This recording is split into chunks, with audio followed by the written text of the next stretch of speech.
He was the leader. The rest of them were all quite happy to join in Dudley's favorite sport, Harry hunting. This was why Harry spent as much time as possible out of the house, wandering around and thinking about the end of the holidays, where he could see a tiny ray of hope. When September came, he would be going off to secondary school, and for the first time in his life, he wouldn't be with Dudley. Dudley had been accepted at Uncle Vernon's old private school, Smeltings. Piers Polkiss was going there, too. Harry, on the other hand, was going to Stonewall High, the local public school. Dudley thought that this was very funny. They stuff people's heads down the toilet on the first day at Stonewall, he told Harry. Want to come upstairs and practice? No thanks, said Harry. The poor toilets never had anything as horrible as your head down it. It might be sick. Then he ran before Dudley could work out what he'd said. One day in July, Aunt Petunia took Dudley to London to buy his Smeltings uniform, leaving Harry at Miss Figg's. Miss Figg wasn't as bad as usual. It turned out she'd broken her leg, tripping over one of her cats, and she didn't seem quite as fond of them as before. She let Harry watch television and gave him a bit of chocolate cake that tasted as though she'd had it for several years. That evening, Dudley paraded around the living room for the family in his brand new uniform. Smelting's boys wore maroon tailcoats, orange knickerbockers, and flat straw hats called boaters. They also carried knobbly sticks used for hitting each other while the teachers weren't looking. This was supposed to be good training for later life. As he looked at Dudley in his new knickerbockers, Uncle Vernon said gruffly that it was the proudest moment of his life. Aunt Petunia burst into tears and said she couldn't believe it was her ickle Dudley skins. He looked so handsome and grown up. Harry didn't trust himself to speak. He thought 2 of his ribs might already have cracked from trying not to laugh. There was a horrible smell in the kitchen the next morning when Harry went in for breakfast. It seemed to be coming from a large metal tub in the sink. He went to have a look. The tub was full of what looked like dirty rags swimming in gray water. What's this?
They stared at each other, seeming to have forgotten that Harry and Dudley were still in the room.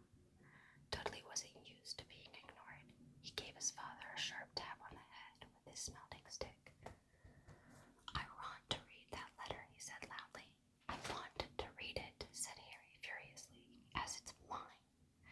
"Get out, both of you," croaked Uncle Vernon, stuffing the letter back inside its envelope. Harry didn't move. "I want my letter," he shouted. "Let me see it," demanded Dudley. "Out," roared Uncle Vernon, and he took both Harry and Dudley by the scruffs of their necks and threw them into the hall, slamming the kitchen door behind them. Harry and Dudley promptly had a furious but silent fight over who would listen at the keyhole. Dudley won, so Harry, his glasses dangling from one ear, lay flat on his stomach to listen at the crack between door and floor. "Vernon," Aunt Petunia was saying in a quivering voice, "look at the address. How could they possibly know where he sleeps? You don't think they're watching the house?" "Watching, spying, might be following us," muttered Uncle Vernon wildly. "But what should we do, Vernon? Should we write back? Tell them we don't want?" Harry could see Uncle Vernon's shiny black shoes pacing up and down the kitchen. "No," he said firmly. "No, we'll ignore it. If they don't get an answer, yes, that's best. We won't do anything."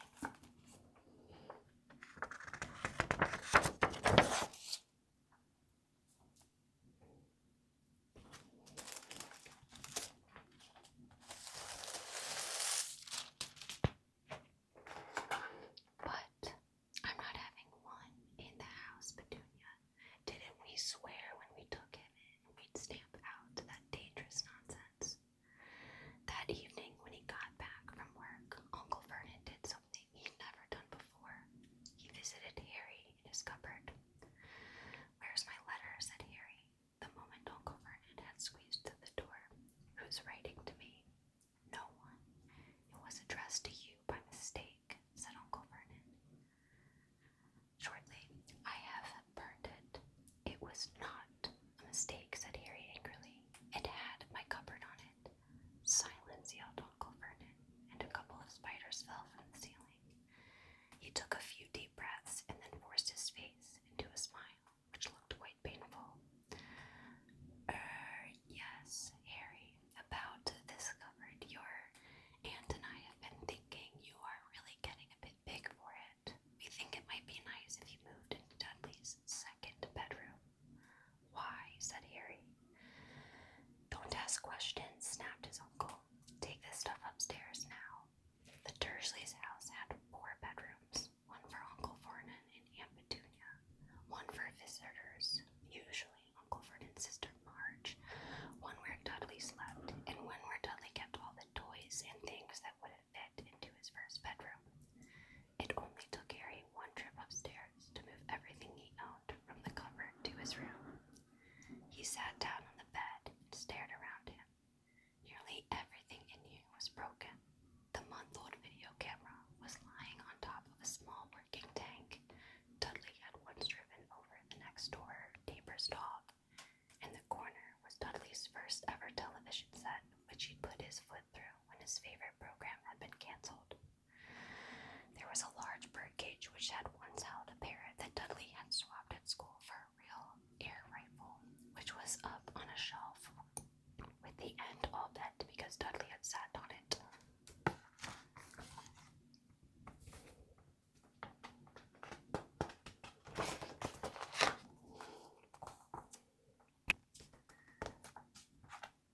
Other shelves were full of books. They were the only things in the room that looked as though they'd never been touched.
a strangled cry. Uncle Vernon leapt from his seat and ran down the hall, Harry right behind him. Uncle Vernon had to wrestle Dudley to the ground to get the letter from him, which was made difficult by the fact that Harry had grabbed Uncle Vernon around the neck from behind. After a minute of confused fighting, in which everyone got hit a lot by the smelting stick, Uncle Vernon straightened up, gasping for breath, with Harry's letter clutched in his hand. "Go to your cupboard. I mean, your bedroom," he wheezed at Harry. "Dudley, go. Just go." Harry walked round and round his new room. Someone knew he had moved out of his cupboard, and they seemed to know he hadn't received his first letters. Surely that meant they'd try again, and this time he'd make sure they didn't fail. He had a plan.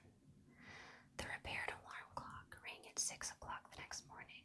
Harry turned it off quickly and dressed silently. He mustn't wake the Dursleys. He stole downstairs without turning on any lights. He was going to wait for the postman on the corner of Private Drive and get their letters for number 4 first. His heart hammered as he crept across the dark hall toward the front door. Hark! Harry leapt into the air. He trotted on something big and squashy on the doormat. Something alive. Lights clicked on upstairs. To his horrors, Harry realized that the big squashy something had been his uncle's face.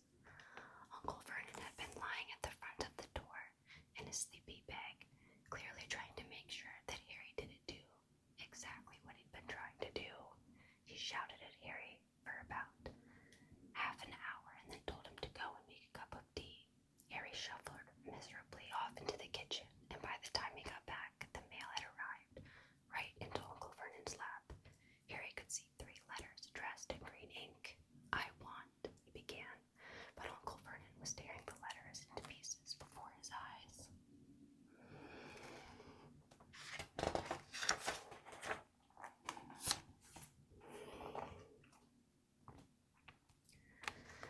Uncle Vernon didn't go to work that day. He stayed at home and nailed up the mail slot. "See," he explained to Aunt Petunia through a mouthful of nails, "if they can't deliver them, they'll just give up." "I'm not sure that'll work, Vernon." "Oh, these people's minds work in strange ways, Petunia. They're not like you and me," said Uncle Vernon, trying to knock in a nail with the piece of fruitcake Aunt Petunia had just brought him. On Friday, no less than 12 letters arrived for Harry.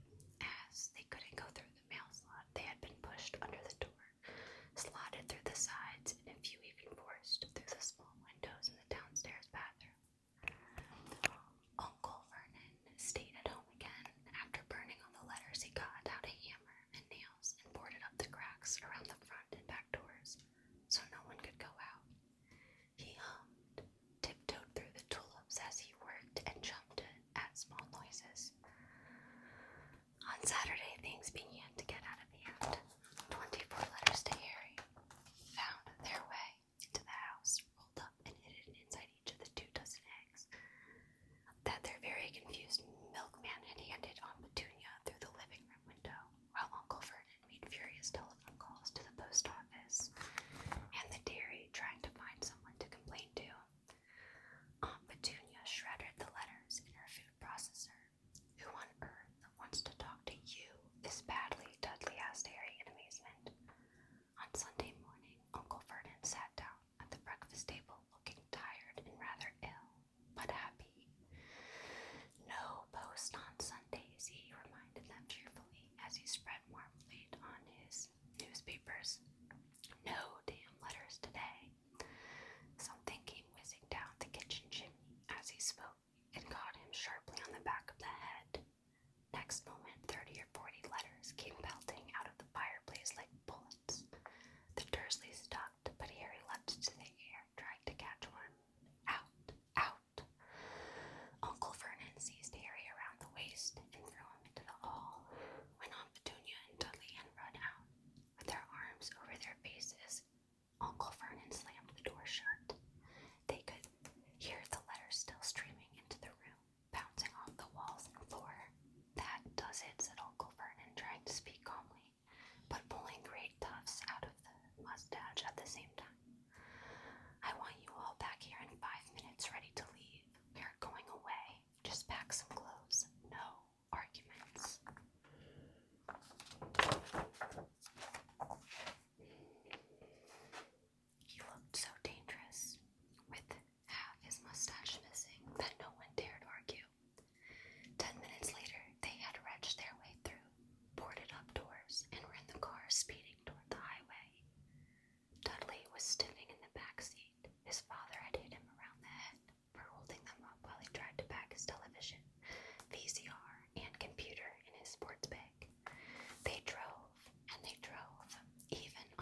Spray from the high waves splattered the walls of the hut, and a fierce wind rattled the filthy windows.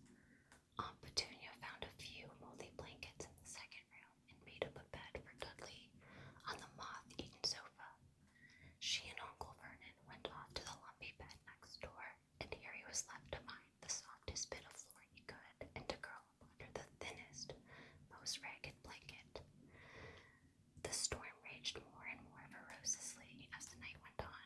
Harry couldn't sleep. He shivered and turned over trying to get comfortable, with his stomach rumbling with hunger. Dudley's snores were drowned by the low rolls of thunder that started near midnight. The lighted dial of Dudley's watch, which was dangling over the edge of the sofa on his fat wrist, told Harry he'd been 11 in 10 minutes' time. He lay and watched his birthday tick near, wondering if the Dursleys would remember at all, wondering where the letter writer was now. 5 minutes to go. Harry heard something creak outside. He hoped the roof wasn't going to fall in, although he might be warmer if it did. 4 minutes to go. Maybe the house and private drive would be so full of letters when they got back that he'd be able to steal